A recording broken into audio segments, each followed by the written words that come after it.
Придорожный, как и любой другой вид торговли, невозможен без соблюдения требований санитарных и противоэпидемиологических норм, а также без сертификата качества на реализуемую продукцию, объясняют сотрудники Роспотребнадзора. На все замечания продавцы кваса реагируют по-английски, тихо и молча, покидая точку разлива. Именно вот этот сертификат, подтверждающий качество реализуемой продукции, так как мы не знаем, из чего эта продукция произведена, этот класс, да, какие ингредиенты там использовались, и время его изготовления, там, срок годности, вот это все должно быть однозначно в этом документе. Без этих документов реализовать эту продукцию невозможно и не разрешается.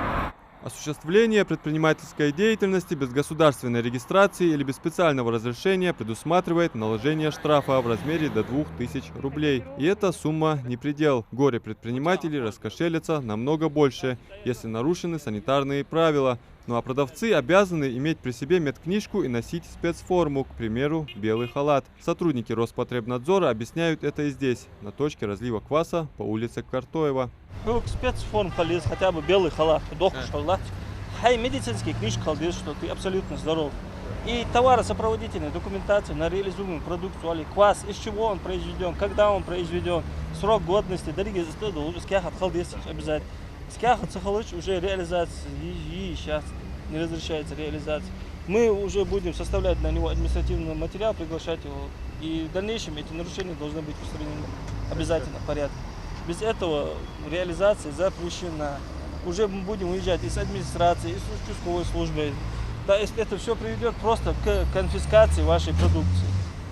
Если у него сертификата нет, мы ее считаем автоматически некачественной продукцией. Ее реализовывать нельзя.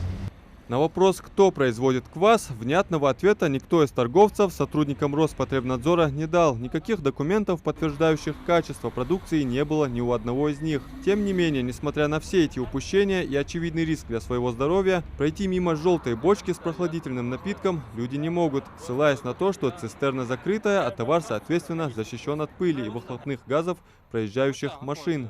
خاصة دول придорожный محمد يرم ذكريت помещение واش حميشي كان حي دقولش أشعر ماخ اسم خاصة دول والله شدوي Клубник yok mudayın değil mi? клубник والله مصلحة من وقت لاش بدي بي но солдик أخو مثلا خاصة دول. Традиционный славянский напиток, который готовят на основе брожения из муки ржаного или ячменного солода. Квас должен быть кислым на вкус. Но часто в ходе рейдового мероприятия мы убеждались, что квас в Ингушетии – это просто вода, имеющая лишь характерный цвет напитка. Вопросов к предпринимателям у сотрудников Роспотребнадзора накопилось немало, на месте их не оказалось, а для дальнейшего разбирательств записали их контактные данные. Сегодня мы выбрали точки реализации прохладительных напитков, это квас. Мы проверяем там товаросопроводительную документацию, документы самих продавцов. И в ходе обследования, к сожалению, нами выявлено, что у большинства, кто реализует этот напиток, отсутствует товаросопроводительная документация, то есть сертификат качества реализуемой продукции. Также отсутствует личная медицинская книжка самих продавцов и спецформа. Уже в дальнейшем мы их пригласили к себе, уже будем оформлять на них административный материал, привлекать их к административной ответственности и выдавать им предписание на устранение выявленных нарушений. В дальнейшем мы будем следить, как они будут устранять выявленные нарушения. По словам сотрудников Роспотребнадзора, все нерадивые предприниматели в скором времени будут привлечены к административной ответственности, ну а при повторных нарушениях они будут выезжать уже вместе с правоохранителями и изымать оборудование. Адам Мережков, Адам Далаков, Новости 24.